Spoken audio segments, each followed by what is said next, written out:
Thank you very much, Ian, for joining us on this episode of Big Podcast. Just a quick introduction. Ian is head of school for TNS Beaconhouse, and I'll let the floor open to Dr. Ian to introduce himself a bit more. So thank you so much for inviting me here today. Yes, my name is Dr. Ian Riley, which becomes very interesting. So I gained my PhD last week. I also have my Master's in Educational Leadership, my PGC from the UK, and my degree from the UK. Excellent. And also an MBQH, which is a National Qualification for Headship.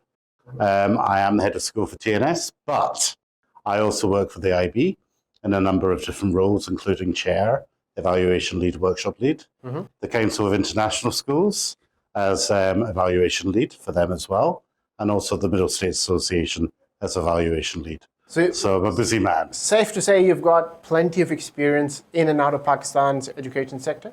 Absolutely. So I've spent so far 6 years in Pakistan, 11 years in China, and previous to that I worked in Egypt, Turkey, Japan, and my home country of Scotland. Well, you're the perfect person to talk to about, we've been talking about skills-based education at Beaconhouse International College.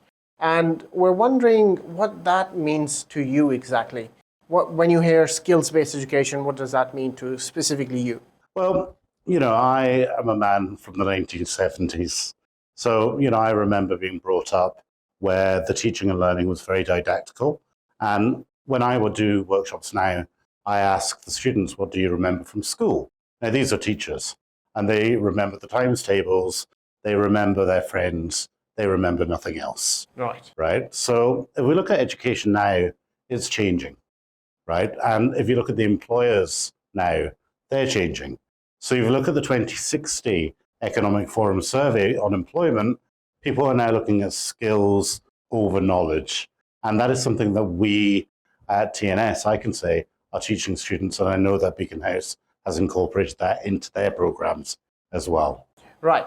When you talk about employers, and whenever I have a conversation with them, they talk about communication skills, problem-solving skills. How important are these, valuable life skills for younger generations, specifically students in your school and at Beaconhouse International College? What is the importance that they should place on these skills and acquiring them as quickly as possible?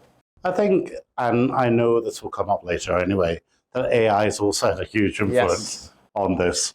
But if you look at the skill, let's say, of collaboration, it's not something that's taught in the didactical approach of many of the schools in Pakistan, right? So if you look at the Beaconhouse system, be that TNS, be that Newlands, be that BIC, then it's very, very different because, we recognize research skills, communication skills, self-management skills, all the different skills that help for the future. So our students are university ready, once they're finished. And then once they've finished university, they're already employment ready. Right. So what I've seen through discussions with different schools across Pakistan is that, depending on which program they've chosen, and if they're given those skills, they don't have those skills to achieve at university as others do. Right. And particularly, what roles can the teachers play in the classroom to set up these kids with the requisite skill sets? So again, this is where education has changed. Now, you're a very young man, so education might have been different. Not as young, my beard all Trust gone me, white. I know, I've already checked. But, what I would say is that, when we were in school, we were bored by the teacher. So the teacher now needs to step back and become a facilitator and give students agency to really take ownership of their own learning through skills, right? And then you have a balance of skills and knowledge at the end of the day, which most universities now are requiring over just knowledge, if you like. So the role of the teacher becomes more of a facilitator rather than being the node of all information that is coming out to the student. Is that correct? Absolutely. I mean, I'm PhD, and I do not know everything about education, right? And I don't claim to know everything, even though some people might say I do. But, we're all learning at the end of the day. And the kids of today in many respects, know more than we do. Right. Because they know how to use technology. They know how to find information out that we were never taught. So we can still learn from them. So that's why we need to take a step back and actually appreciate what they can do for us. And when we talk about acquiring these skills, of course, internships and community service is an integral part of acquiring these, very essential life skills. What is the TNS model for internships and community service? If there is, is there a program in place? Because at Beaconhouse we have an entire community, SDGs club as well as a community service club. I'm sure you have a similar kind of setup. I just want you to elaborate on what TNS does. Of course we do. So, as part of the IB, now this is mandated across all the schools, so not just TNS, but, we've got CAS, which is Creativity Action Service. So they have to do a certain number of hours of, community service, if you like. That also comes down into the middle years with action and service. So it's introduced all the way from primary all the way up, so they can actually develop it as they go up as well at the same time. Internships I love, right? And I have to say that I am totally blessed to have brilliant parents in very high positions at TNS, so the kids can go and work in different fields, both here and internationally or online, to help them gain the experience and skills for the future. And when these internships are taking place, Ian, I'm sure when I did my first internship, I had to fight for it. I had to apply. I had to find out different, portals to, apply for those particular positions. Nowadays, students have these departments set up. At BIC, there's EPCAT, and I'm sure there's career counseling for you as well. So how important are these departments, in essence, for these students to help them acquire good internships? They are important, don't get me wrong. But of course, there's a big thing when it comes down to university counseling or when it comes down to internships, and that's the trust between the counsellor and the student. So our motto at TNS is that the student can go to anybody they feel safe with and trust. So, for example, I met quite a number of students today about universities, which, of course, as the head of school is not technically my job, but I love doing it.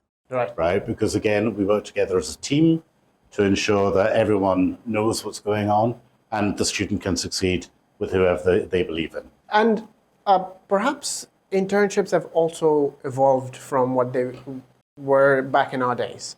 I remember when I joined, I was supposed to look after the files. I was, filing different kind of forms, different kind of, Nowadays, kids always want more impact. The word I hear from multiple feedback that I've received from students is that we want to have meaningful internships that have impact.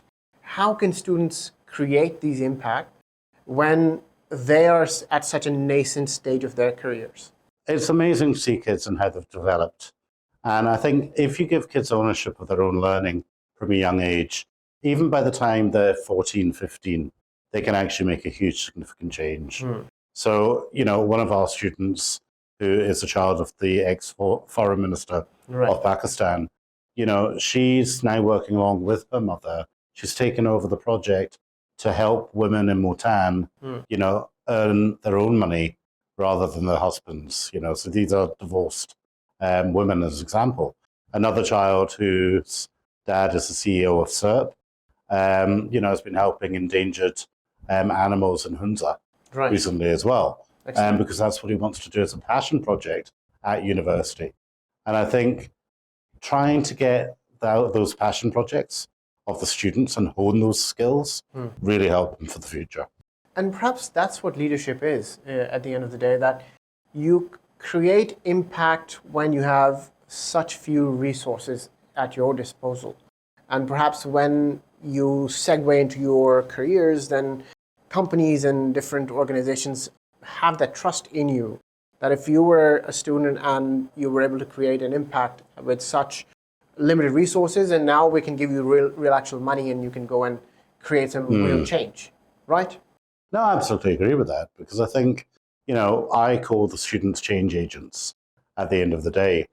They will only bring about change if the management of the school do the same thing, right? Whatever we model, they model. And same with the parents, because it's a triangulation at the end of the day.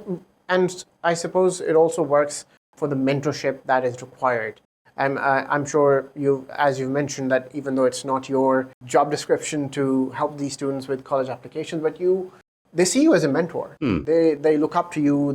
They have that trust in you. They know that, okay, this is the person we can go to if we need help. How important it is for educators to be good mentors, not just good information and nodes and information points. I think, as a leader, we must remember that at the end of the day, if we go back to the 80s or 70s, the head of school was feared by the staff, by the parents, by the students. That's not how it should be. It's meant to be a learning environment for all. So therefore, if you're not open, if you're not accessible, therefore your school's not going to work. You don't have that triangle of trust with the students, parents, and teachers, and everything will remain the same. Well, if you're constantly trying to bring about change in your own school or your own environment, then the students will also bring about change. So when I joined TNS 6 years ago, and I brought Learner Agency into TNS, seeing students come out with their passion projects, right, which they're still doing at university now. And pursue as a long career at the end of the day. Absolutely. And that's the brilliant thing about it, yeah? So I think, leadership in education is probably one of the most rewarding jobs, if you like, because the kids never forget who you are. You change their lives forever as they change yours. And as you mentioned in the beginning of this podcast, we will be discussing the impact of artificial intelligence, AI, long language models. Do you think AI will change the skill set required for the future of work? So it's actually very interesting to look at that 2060 World Economic Forum on employment as well, because yes, a lot of the skills that are required are computer-based, right? No surprise there. But then, we're also looking at more of a focus on customer service because people realize that AI cannot replace customer service, right? So there's certain jobs that will always be there. But yes, they will be done, in a different way. So for example, if you look at the way that essays are written now, and I'm sure you and I are both guilty of this, we use ChatGPT to actually get it done. There is no harm in it at the end of the day, as long as you use it in the right way. A few years ago, learning different computer languages like Python, C++ was the bread and butter of CS graduates. With artificial intelligence, that's sort of gone in thin air. Do you think interpersonal skills will be more essential than learning these kind of computer skills in the future? So I think if you look at it globally, right? So the IB, who I work for, so I will be biased about, it's always had a skill-based curriculum. If you look at what Cambridge is doing by building in skills into their A-level and O-level, or IGCSE programs now, and of course Beaconhouse International College and other school systems, they understand that actually many of the things that we teach both in school and also university is now antiquated. It no longer works, right? So yes, we do need to look at preparing people to be future ready through the skills for the future. But what we also need to do as a nation, right, is look at our own universities and look at our schools and look at how and what we're teaching the students at the end of the day. If you were to give us sort of 3 top skills that you think will be essential for any prospect, employee, what would you narrow them down to? Communication, collaboration, and effective skills. Okay, so you said communication, effective skills? Yep, collaboration. Collaboration. So when we talk about collaboration, teamwork, that also requires a lot of these Gen Z people to get up and get out of their shells. Yep. And that's a tough job. How important is it that students these days take part in activities such as community service, such as team building, sports, debates, and clubs and societies to build these team building skills at an early age, rather than waiting for them to get to college and then start working on them. So if you look at, people applying, let's say, to LUMS or BNU, or applying abroad to the US, UK, university and college is becoming a lot more competitive now, right? If you look back to the early 90s when I went to university, there was only a certain percentage of the population that went to university back then, right? That has grown fourfold. Okay, so the majority of the world now, I won't say Pakistan, is going to different types of colleges or university, right? So it has become competitive. For example, BNU and LUMS ask for every certificate that the child's ever done, right? So starting a child off with debates, let's say, in grade 5 and working all the way up, and build those skills, build those collaboration skills, build those communication skills is brilliant. Because, I have kids that I've known at TNS since grade 5 who are in the debates team, watching them on TV last week. Absolutely brilliant. And that's what makes a difference for them. Excellent. As well. And just to top it off, any final words of advice for big students who are joining the workforce this summer?